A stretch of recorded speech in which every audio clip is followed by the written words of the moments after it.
చెప్పండి అమ్మాయి, ఎక్కడ నుండి వచ్చారు? మరి వరంగల్ పాలకృతి, దేవుని పాలకృతి, అక్కడ దర్శనానికి వచ్చారు. దేవుని దర్శనానికి వచ్చినాం. మొన్న అన్నయ్య మాకు చుట్టూ బస్సులు అన్నారు, కేసీఆర్ మీటింగ్ అన్నారు. సరే అని వచ్చినాం, దేవుని దర్శనం చేసుకున్నాం. ఇవాళ పోతాం అని 3 గంటలకు వచ్చినాం. ఇంతవరకు బస్సు లేదు, మాకు అన్నం లేదు, పెద్ద మనుషులు మూడింటి నుంచి చూస్తున్నారు. ఇంతవరకు కరీంనగరం లేదు, వరంగల్ లేదు, బస్సు అనుకోవడం లేదు. మొత్తం జీవితాలు ఇక్కడిక్కడనే పోతాను. 10-20 బస్సులు అన్న హైదరాబాద్ మేము ఎట్లా పోవాలి? మరి ఈయన బస్సు వస్తే గవర్నమెంట్ ఏం పట్టించుకోవాలి? మేము మాకు గతులు ఎట్లా, మా పరిస్థితులు ఎట్లా? ఇప్పుడు ఏం కావాలి మా బతుకులు? మాకు ఏం పెడతారు? ఎక్కడ తినాలి, ఏడు ఉండాలి?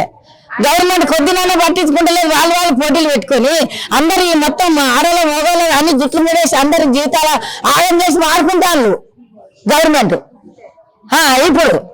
ఇప్పుడు డ్రైవర్లు, కండక్టర్లు ఆల్రెడీ నెల రోజుల క్రితమే గవర్నమెంట్ కి చెప్పిర్రు, మా డిమాండ్లు నెరవేర్చకపోతే ఖచ్చితంగా సమ్మె చేస్తామని. గవర్నమెంట్ స్పందించలేదు. మరి గవర్నమెంట్ స్పందించలేదు అని వాళ్ళు అట్లా చెప్తాను, వీళ్ళు ఇటు చెప్తారు. మన నడు లోకం అట్లా ఆగమైపోవాలా? మీకే ఇబ్బంది అవుతుంది. అదే అంటాను, మేము ఆగమైపోవాలి. అసలు ఈ లోకానికే లేదు బుద్ధి. ఎవరు చెప్తే వాళ్ళ మాట పట్టుకొని నిలబెడితే అట్లా వేసి ఇప్పుడు పన్నీళ్ళు ఇస్తాను. ఆడలు మూగలు జుట్లు వాళ్ళు బీక్కుంటా. ఒక్కరికన్నా మనకే మెరలేదు, మనకే మెరలేదు. వాళ్ళని వాళ్ళు బుగరి వేసి వాళ్ళని ఎక్కించుకుని వాళ్ళు మంచిగా సంపాదించుకొని గడవని ఉంటారు. నేను మొత్తం భూదేవర మన్ను ముక్కుతాను ఒక్కరికన్నా. ఇప్పుడు సీఎం ముఖ్యమంత్రి ఏమంటారు అంటే డబ్బులు ఇవ్వంటారు, మరి ఫ్రీ బస్సు పెట్టారు. ఫ్రీ బస్ ఎందుకు పెట్టిండు? ఫ్రీ బస్సు కాకపోతే ఆలోకొండకు అక్కడికి కరీంనగర్ ఉన్నదానికి 50 ఉన్న కాడ 30 పెట్టాలి, కాకపోతే 40 పెట్టాలి. అందరికి ఆడలకు మూగలు చేసి చేయనుండే, రైతు బంధువులు ఎత్తే అందరికి వేయనుండే, సగం అయ్యారు. ఈ మొత్తం ఫ్రీ బస్సులు పెట్టాను వాళ్ళు అన్నారు, ఏళ్ళు పెట్టి ఉన్నారు. ఇప్పుడు ఆడలకు పెత్తనం ఇస్తే నేను ఆడలకు పెత్తనం ఇస్తే మోహన్ ఆడకుండా పిల్లలు ఇచ్చి పెట్టే వేసుకొని పోతాను. ఆడబెట్టాను. దాని కారణం ఏంటి? ఎన్ని పెట్టాల్సి వచ్చింది? ఎవరు పెట్టాలని బతులాడింది. ఆయన బాగా అంత మొత్తం కలియగాన్ని అంత కట్టె పేరుద్ది మొత్తం నాశనం చేస్తాడు. వద్దు మొత్తం పెట్టాలి, అంత ఒక్క లెక్కకే నడవాలి, ఒక్కొక్క లెక్కకు నడవాలి. ఆ సమయంలో అందరూ ఒక్క తీరు చూడాలి, రైతు బంధు వేయాలి. ఆడలకు కాకపోతే బీజర్లు ఉన్నారు, వాళ్ళకు నెలకు 1000 అన్నాడు, ఏడాదికి 10,000 అన్నాడు, ఏడాదికి 10,000 అన్నాడు, నెలకు 1000 అన్నాడు, లేదన్నా కూలి జాతికి అన్నాడు. ఆయన బంగారం ఇస్తే బంగారం నేను డబల్ ఇస్తా అన్నాడు. 1 లక్ష మాపు అన్నాడు.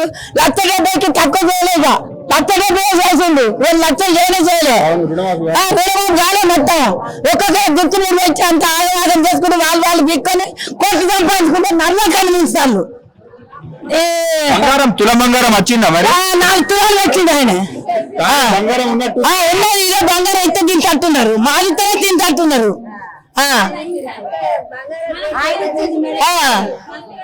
ఇప్పుడు కేసీఆర్ సరే ఆయన అప్పు చేసిండు, కేసీఆర్ అప్పు చేసిండు. ఆయన అప్పు లేక నేను చెప్తాను అని అంటాడు ఈయన రేవంత్ రెడ్డి.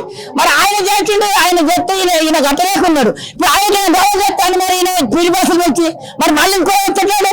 మొన్న ఉన్న కాడ భూములు అమ్మాలా, మనల్ని అందరు చంపాలా, మరి అన్ని పట్ల చేసుకోవాలా గవర్నమెంట్?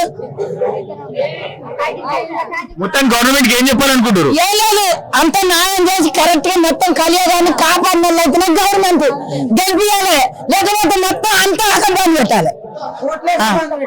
ఓట్లు గిట్లు అని మనం పెట్టాలి, మీటింగ్ లేదు అంత ప్రతాపం ఉరుకుతాము వేసారు వేసుకుంటే ఆడేళ్ళు మోగోళ్ళు.